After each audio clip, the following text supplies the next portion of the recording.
Hi, Nancy. I just wanted to say thank you so much for taking the time to sit with us today. I have a couple of questions that I jotted down from watching your TikToks. And actually, most of the questions I copied from other followers. Are you ready? I'm ready. So here we go. How did you get into wildlife rehabilitation?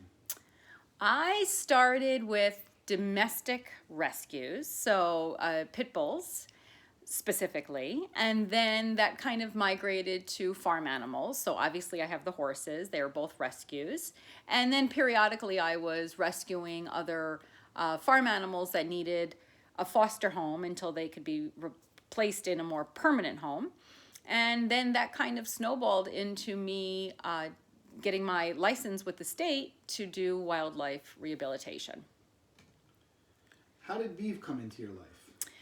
Beeve came into my life in May of 2020 when I received a call from a woman who claimed she had a baby beaver she found on the side of the road. And I honestly didn't believe that she had a baby beaver. I thought it was probably a groundhog because most of the time people get the species mixed up on what they bring us. So I told her that she could certainly drop it off to me. And when she pulled up in her car, there was a little box and a very vocal, tiny baby beeve. Did you know a lot about how beavers' rehabs are different than normal rehabs? I did. I did know that number one, they were at least a 2-year rehab. So I knew that much. I also knew that they needed to be very close to their rehabber. I knew that they bonded with their rehabber and they were kind of the opposite of our normal rehabs, which is hands off. So I did know that with a beaver, because it's a highly social animal, I knew that if I had accepted Beeve as one of my rehabs, I did know that he was going to be rehabbed quite differently than my normal rehabs, and it was going to be him hands on in my home and obviously destroying a lot of my woodwork. So I wasn't surprised by that. I did know that. Do you get attached to the rehabs? I don't get attached to them in the sense that it would be detrimental to their rehab plan. Of course, I care for them deeply, that's my job, but I don't let my feelings get in the way of the goal, which is always to release once we rescue them. How did you go about putting beef on TikTok? That's a good story. I had no idea what TikTok was until my daughter was kind of thumbing through the app, and I asked her what that was, and she explained it was TikTok, and she said that I should put the beaver on there, and I said no one is going to be interested in a beaver, so she took my phone while I was driving, and she created this account and the name. And I think within 10 minutes of her doing that, all of a sudden we started getting followers and it grew from there. Did you know beef was going to destroy your home? I did, as I said, yes. I did know from other rehab specialists that have beavers or had beavers that they rescued. I did know that they do quite a lot of damage. The problem is that you cannot put a beaver alone for too long, like in an enclosure, because they will die from something called isolation stress, which is when the animal will shut down, stop eating, and slowly die from a lack of socialization. But isn't being around people detrimental to a wild animal? It definitely is, absolutely. And that is a really good point. And that's why we only rehab when death was the other option, because any wild animal that is around a human, whether it be short term or long term, is always at a disadvantage when we release them. It's never an ideal situation. And we only do it if the other option was certain death. When will beef leave? Well, beavers leave their parents between the ages of 2 at the earliest to 3 years old at the latest. They typically leave in the springtime and they go off to find a mate. So if Beeve's release plan goes as planned, he will leave in the summer of 2022 to set off to find a mate. Now, being that he's wild, he could decide that he wants to do that earlier, or he could decide he wants to do that later. But he will let me know. He will become aggressive. He will distance himself from me, and then I will know that it's time for him to move on. What's the best part of being in wildlife rehabilitation? The best part is, I would have to say, definitely the release. I love when we have a successful release and the animals can go back to where they belong, which is in the wild. You know it's coming. What's the worst part? Oh, the worst part.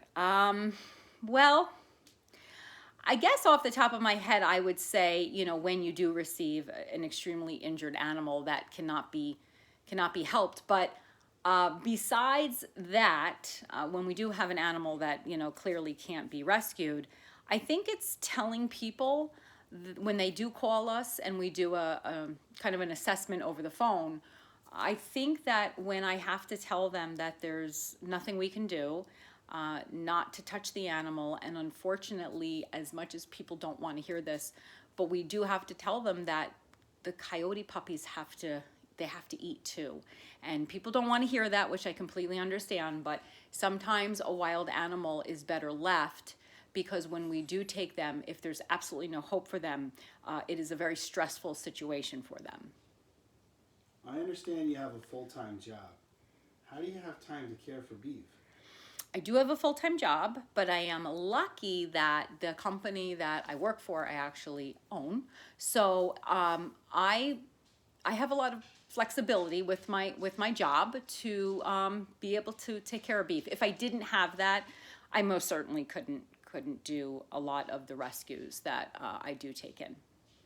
Can you take vacations when you have a rescue in your care? That's a really good question. No, you cannot, because you are the primary rehabber, so you cannot. But beef did come at a really good time for me because of the pandemic. So normally I do travel in the winter, but because of the pandemic, there's no vacations. Most wildlife rehabilitation sanctuaries accept donations. Why don't you? I do not accept donations, honestly, because I don't need donations. But what my company does, when people ask me, they do ask me a lot on TikTok, how can they help? So what my company does is we donate to the local no-kill animal shelters every year. We donate, not money, we donate food and supplies and toys and stuff like that. So we actually sell t-shirts and mugs and stickers on our website. And that money, a portion of that money, goes to the supplies, the pet food and supplies that we donate to the local no-kill animal shelters. But as for me, I am lucky in the sense that I don't need donations, so I certainly don't accept them. Beef seems very comfortable around you. Is Beef scared of other people? Surprisingly, he is scared of other people, which I think that when people watch him on TikTok, they don't understand how that's possible. But a lot of the fear of humans is just instinct for wild animals. So with Beef, he's bonded with me. He's very comfortable with my family. But if a stranger, not that a stranger comes into my house, but if a stranger is on the property, he will certainly either dive underneath the pond or he runs and hides. So that's good that he has retained that fear. I've seen from your videos you love to shop. What else do you do with your time?